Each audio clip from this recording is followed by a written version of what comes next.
പിന്നെ പറയുന്നത് ഗുരുതരമായ ഒരു വിഷയമാണ് ആക്കിലു റിബ, പലിശ ഭക്ഷിക്കുന്ന ആളുകൾ. ഇത് നമ്മുടെ ജീവിതത്തിൽ ഇന്ന് ഏറ്റവും കൂടുതൽ നമ്മുടെ ജീവിതത്തിന്റെ ബറക്കത്തിനെ എടുത്തുകൊണ്ടുപോയൊരു വിഷയമാണ് ആക്കിലു റിബ. മനുഷ്യൻ പലിശയിലേക്ക് പിടിച്ചു മുറുക്കി പിടിക്കപ്പെട്ടിരിക്കുകയാണ്. അല്ലാഹു തആല കടുത്ത പരീക്ഷണം ഈ സമൂഹത്തിൽ നൽകിയിരിക്കുകയാണ്. മുസ്ലിമും അമുസ്ലിമും ഒന്നാകെ പലിശയിൽ ബന്ധിതരാണ്. പലിശയിൽ ബന്ധിക്കപ്പെട്ടാൽ വിഷയം എന്താണെന്നറിയോ? അല്ലാഹു സർവ്വ ബറക്കത്തും എടുത്തു കളയും. ശമ്പളം കിട്ടുന്നുണ്ട്, ക്രെഡിറ്റ് കാർഡ് അടച്ചു തീർക്കാനേ അയാൾക്ക് നേരുള്ളൂ. പടച്ചതമ്പുരാനെ കൊല്ലം കുറയായി കടം വാങ്ങിയിട്ടും അല്ലാതെയും തീരുന്നില്ലല്ലോ. നാട്ടിൽ വീടെടുക്കാൻ വേണ്ടി ലോൺ എടുത്തതാ, കൊല്ലം 15 കഴിഞ്ഞ് 20 കഴിഞ്ഞ് ഇപ്പോഴും അടച്ചു തീർന്നിട്ടില്ല അല്ലേ? സ്വർണം പണയത്തിന് വെച്ചതാ, കാലം വരെ പലിശ അടച്ചടച്ച് തോറ്റു, ഇതുവരെ അതിന് മുതലെടുക്കാൻ പറ്റിയിട്ടില്ല. ഇങ്ങനെ ദുനിയാവിൽ വിഷമം, നാളെ പരലോകത്തെ സങ്കടം, അള്ളാഹുവിന്റെ ശിക്ഷയും അള്ളാഹുവിന്റെ കോപവും. പിന്നെ എങ്ങനെ ജീവിതത്തിൽ ബറക്കത്തുണ്ടാവുക? പരിശുദ്ധ ഖുർആൻ പറയുന്ന ഭാഗം നോക്ക്, സൂറത്തുൽ ബഖറയിൽ الذين يأكلون الربا لا يقومون إلا كما يقوم الذي يتخبطه الشيطان من المس ذلك بأنهم قالوا إنما البيع مثل الربا وأحل الله البيع وحرم الربا. വളരെ വ്യക്തമാണ് സൂറത്തുൽ ബഖറയിലെ 275-ാമത്തെ ആയത്ത്. നാളെ പരലോകത്തേക്ക് വരുന്ന ആളുകൾ, പരലോകത്തേക്ക് പുനർജന്മം നൽകപ്പെടുന്ന ആളുകൾ, പലിശ ഉപയോഗിച്ച ആളുകൾ വരുന്നത് പിശാചുബാധ ഏറ്റവനെ പോലെയാണ്. അപസ്മാര രോഗം സംഭവിച്ചുകൊണ്ടിരിക്കും, നടന്നുകൊണ്ടിരിക്കെ മഹ്ശറയിലേക്ക് വരികയാണ്. മഹ്ശറയിലേക്ക്, ഗ്രൗണ്ടിലേക്കുള്ള നടത്തം തന്നെ വർഷങ്ങളോളം എടുക്കുന്ന നടത്തമാണ്. ആ നടത്തത്തിൽ കുഴഞ്ഞു വീഴുകയാണ്. അപസ്മാര രോഗത്തിന്റെ എല്ലാം പ്രകടിപ്പിക്കും.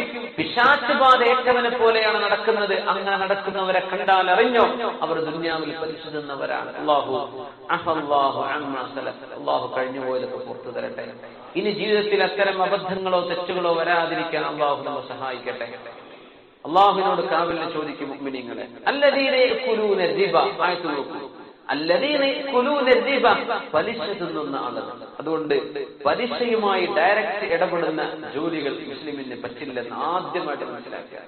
ബാങ്കുകൾ, നോൺ ഇസ്ലാമിക് ബാങ്കുകൾ പലിശ ഇടപാടുകളാണ്, ഒരു സംശയമില്ല. നമ്മുടെ നാട്ടിലെ ബാങ്കുകൾ പലിശ ഇടപാടുകളാണ്. അല്ലദീന യഅകുലൂന റിബ, പലിശ തിന്നുന്നവർ. നമ്മൾ വീട് വെക്കാൻ എപ്പോഴും ഈ ഗൾഫുകാരായ പ്രവാസികളായ ആളുകൾ ചെയ്യുന്ന ഏറ്റവും വലിയ അബദ്ധം എന്ന് പറഞ്ഞാൽ, പെട്ടെന്ന് എന്ത് ചെയ്യും? ലോൺ എടുക്കും. വീട് എടുക്കാൻ ലോണാണ്, സ്ഥലം വാങ്ങിക്കാൻ ലോണാണ്. ഈ ലോൺ പലിശ ബാങ്ക് ആണെങ്കിൽ നമ്മൾ ചെയ്തുകൊണ്ടിരിക്കുന്നത്, വാങ്ങിക്കൊണ്ടിരിക്കുന്നത് ഹറാമായ പ്രോപ്പർട്ടിയാണ്. നമ്മൾ വെക്കുന്ന വീട്, ആ വീടിന്റെ പെയിന്റും അതിന്റെ ചുമരും അതിന്റെ റൂഫും അതിന്റെ കമ്പിയും അതിന്റെ സിമെന്റും മണലും ഒക്കെ പലിശയുടെ പൈസ കൊണ്ട് വാങ്ങിയതാണ്. പിന്നെ ആ വീട്ടിലെങ്ങനെ സമാധാനം ഉണ്ടാവുക? ആ വീട്ടിലെ കുട്ടികളെ കുറിച്ച് ഓടിയിട്ടില്ലെങ്കിൽ അത്ഭുതമുള്ളൂ. കാരണം അവിടെ പിശാചാണ് ഇടപെടുന്നത്. പിന്നെ അവിടുത്തെ ചിന്തകൾ പൈശാചിക ചിന്തകളാണ്. ആ ചുമരുകൾ ഹറാമ് കൊണ്ട് പടുത്തുയർത്തപ്പെട്ടതാണ്. അതിന്റെ ഉള്ളിലല്ലേ നമ്മൾ ജീവിക്കുന്നത്. പക്ഷേ ഇനി സംഭവിച്ചു പോയ തെറ്റാണ്. ആ വീടുകൾ ഇടിച്ചു പൊളിക്കണം എന്നല്ല ഞാൻ പറഞ്ഞതിന്റെ അർത്ഥം. തൗബ ചെയ്ത് മടങ്ങി, അള്ളാഹുവിലേക്ക് തൗബ ചെയ്ത് മടങ്ങി. ഇനി ഒരിക്കലും തിരിച്ചു പോകില്ലെന്ന് അള്ളാഹുവിനോട് ശപഥം ചെയ്യും. അള്ളാഹുവിനോട് കുറ്റമേറ്റു പറയും, പടച്ചവനെ ഞാൻ ചെയ്ത് വല്ലാത്ത തെറ്റായിപ്പോയി റബ്ബേ.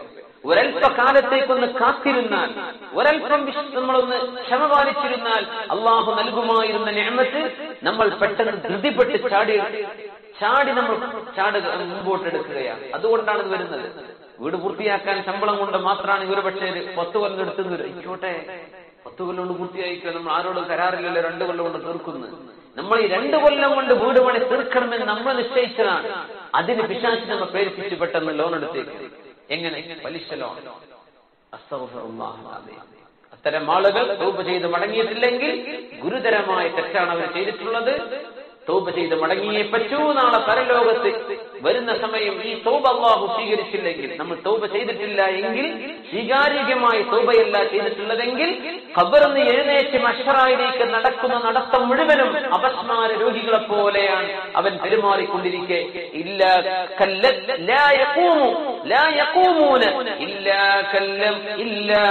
കമാ യഖൂമുല്ലദീ യതഖബ്ബതുഹു അശ്ശൈത്താനു മിനൽ മസ്. പിശാചുബാധ ഏറ്റവനെ പോലെയാണ്, പിശാചുബാധ ഏറ്റവരെ പോലെയാണ് നാളെ വരെ നടക്കുന്നത്. ലാ യഖൂമൂൻ, പരലോകത്ത് വരുമ്പോൾ അത് പ്രകടമായി കാണുക തന്നെ ചെയ്യും. ذلك بأنهم قالوا إنما البيع مثل الربا وأحل الله البيع وحرم الربا. പലിശയും കച്ചവടമൊക്കെ ഒരുപോലെ തന്നെയല്ലേ എന്ന് പറഞ്ഞതാണ് അതിന്റെ കാരണം. ഇന്നമൽ ബൈഉ മിസ്ലു റിബ, കച്ചവടം ചെയ്ത ലാഭം കിട്ടുന്നു, അപ്പൊ പൈസ കൊടുത്തിട്ട് പൈസക്ക് പൈസ ലാഭം. വട്ടിപ്പലിശ കൊടുക്കുന്ന ആളുകൾ, പലിശ ഏർപ്പാടുകൾ ചെയ്യുന്ന ആളുകൾ, അവരുടെ ന്യായം കച്ചവടമാണെന്നാണ്. പക്ഷെ അല്ലാഹു പറയാണ് വഹല്ലല്ലാഹുൽ ബൈഅ, കച്ചവടം അല്ലാഹു ഹലാലാക്കി, വഹറമ റിബ, പലിശ അല്ലാഹു ഹറാമാക്കിയിരിക്കുകയാണ്. പലിശയും കച്ചവടവും രണ്ടും രണ്ടാണ്, രണ്ടും ഒന്നാണെന്ന് വാദിക്കല്ല. യാ അയ്യുഹല്ലദീന ആമനു തഖുല്ലാഹ്, ഓ സത്യവിശ്വാസികളെ അല്ലാഹുവിനെ ഭയപ്പെടുക. വദറൂ മാ ബഖിയ മിനർ റിബാ ഇൻ കുൻതും മുഅ്മിനീൻ, നിങ്ങൾക്ക് ഈമാനുണ്ടോ നിങ്ങളുടെ പലിശടപാടുകൾ ഒഴിവാക്കിയേക്കണം, നിങ്ങൾ ഒഴിവാക്കിയേക്കണം. സ്വഹാബത്തിനെ സംബന്ധിച്ചിടത്തോളം ഈ ആയത്തിറങ്ങുന്ന സമയം അവർക്ക് കിട്ടാനുള്ള പലിശ അത് നിങ്ങൾ അള്ളാഹുവിന് വേണ്ടി ഒഴിവാക്കി കളയും, ഇനി നിങ്ങൾ വാങ്ങല്ലേ, അത് പഠിപ്പിക്കാനാ എന്ന് പറയാൻ. ഇനി പലിശയിൽ നിന്ന് ബാക്കിയുള്ളത് നിങ്ങൾ ഒഴിവാക്കിയേക്കും. ഇതിനർത്ഥം ഖുർആൻ പലിശ നിരോധിച്ചുകൊണ്ട് ഇറക്കിയ ആയത്താണ്. നിങ്ങൾ പലിശടപാടുകൾ നിർത്തിയില്ലെങ്കിൽ അല്ലാഹുവും അവന്റെ റസൂലും നിങ്ങളോട് യുദ്ധം പ്രഖ്യാപിച്ചിരിക്കുകയാണ്. ക്രെഡിറ്റ് കാർഡുകളൊക്കെ വിളിച്ച് ചോദിച്ച് ഇടങ്ങാറാക്കി തരികയാണ് ബാങ്കുകാർ. വേണ്ടാന്ന് പറഞ്ഞ പിന്നെ വിളിക്കും അടുത്ത ബാങ്കുകാർ, ഞങ്ങൾക്ക് ഇത്ര ഓഫർ ഉണ്ട്, ഈ പ്രീമിയം കാർഡ് അത് വേണോ ഇത് വേണോ എന്ന് ചോദിച്ചിട്ട്. അല്ലാഹുവും റസൂലും യുദ്ധം പ്രഖ്യാപിച്ചിരിക്കുന്നു എന്ന് മനസ്സിലാക്കുക. ഉടനെ പറയാ I am sorry, I am not interested, phone cut ചെയ്യുക. ഇതല്ലാതെ ഒരു 2 വർത്താനങ്ങൾ പറഞ്ഞു തുടങ്ങിയാൽ അവരൊന്നെ കൊണ്ട് പിടിപ്പിക്കും. അതുപോലെയുള്ള സെയിൽസ് സ്ട്രാറ്റജികളാണ് അവർക്ക് കിട്ടുന്ന ട്രെയിനിങ്. അങ്ങനെ ഒരു മനുഷ്യനെ എങ്ങനെ ഇതിന് ഈ വലയിലേക്ക് കൊടുക്കാൻ പറ്റുമെന്ന് അതൊക്കെ അവർ നമ്മളിൽ പയച്ചു നോക്കും. പിശാചാണത്, പിശാചിന്റെ ഒരു ബോധനമാണത്. അതുകൊണ്ട് നമ്മുടെ ജീവിതത്തിലെ ബർക്കത്ത് അല്ലാഹു എടുത്ത് കളയണം. ഇല്ലേ, നിങ്ങൾ ആലോചിച്ച് നോക്കി, പലിശ കൊണ്ട് ഇനി ജീവിതത്തിൽ അനുഭവം തന്നെ ഒരാൾ പറഞ്ഞു. നമ്മുടെ കണ്ണൂർ ജില്ലയിൽ ഭാഗത്തുള്ള ഒരാൾ അനുഭവം പറഞ്ഞു. ഉസ്താദേ, ഒരിക്കൽ കച്ചവടം തുടങ്ങി, പെണ്ണിന്റെ സ്വർണം പണയം വെച്ചിട്ട് കച്ചവടം തുടങ്ങി. ആ കച്ചവടം പൈസ അങ്ങനെ വരുന്ന ഒരു ബർക്കത്തും കാണുന്നില്ല, ബാധ്യതകളും ഉത്തരവാദിത്തങ്ങളും കൂടുകയാണ്, ഒരു ബർക്കത്തും കണ്ടില്ല. ആ കച്ചവടം സ്റ്റോപ്പ് ചെയ്തു. ആ സ്വർണം എടുത്തു. ആ സ്വർണം വിറ്റിട്ട് എന്ത് ചെയ്തു? ഞാൻ ഒരു കച്ചവടം തുടങ്ങി. ആ കച്ചവടം ഇന്നും തുടരുന്നു. അൽഹംദുലില്ലാഹ്, ഒരു ടെൻഷനും ഇല്ല. അള്ളാഹു നല്ല ബർക്കത്ത് തന്നു, ഒരു പ്രയാസമില്ല. അള്ളാഹുവിന്റെ നിഅമത്ത് എനിക്ക് അനുഭവിക്കാൻ പറ്റിയെന്ന് അദ്ദേഹം പറയാം. പലിശ കൊണ്ട് തുടങ്ങിയ അനുഭവമുണ്ട്, പലിശ ഇല്ലാതെ തുടങ്ങിയത്. നമുക്ക് ഈ സ്വർണം പണയം വെക്കുന്ന ഏർപ്പാടുകൾ പലിശയുടെ ഏർപ്പാടുകളാണ്. ഒരു മനുഷ്യൻ അങ്ങേയറ്റം കുടുങ്ങുന്ന ഒരവസ്ഥയിലല്ലാതെ പറ്റില്ല. എങ്ങനെ കുടുങ്ങെന്ന് പറഞ്ഞാൽ പന്നിമാംസം തിന്നാൻ പറ്റുമെന്ന് പറഞ്ഞ സമയമുണ്ടല്ലോ. ജീവൻ നിലനിൽക്കാൻ വേറെ ഒരു ഫുഡും അവിടെ അവൈലബിൾ അല്ല.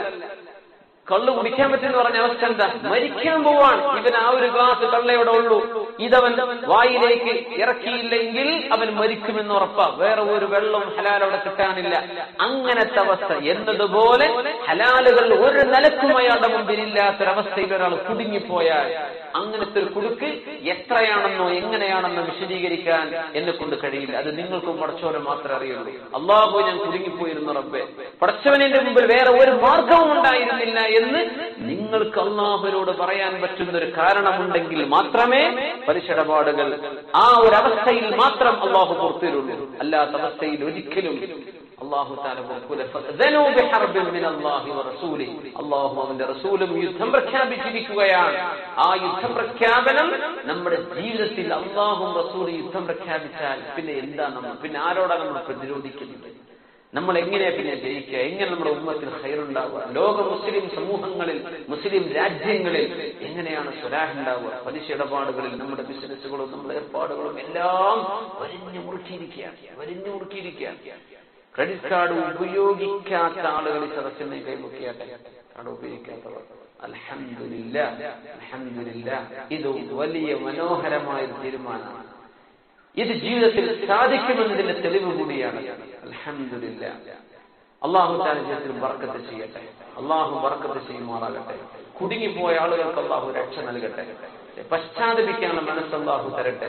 ഇനി ഒരിക്കലും ഒരു സാമ്പത്തികമായ ബുദ്ധിമുട്ട് വന്നാൽ പലിശയുടെ ഏർപ്പാടുകളിലേക്ക് എത്താത്ത അവസ്ഥയിൽ ഹലാല് കൊണ്ട് അല്ലാഹു നമുക്ക് പരിഹാരം നൽകി അനുഗ്രഹിക്കട്ടെ. ആമീൻ യാ റബ്ബൽ ആലമീൻ.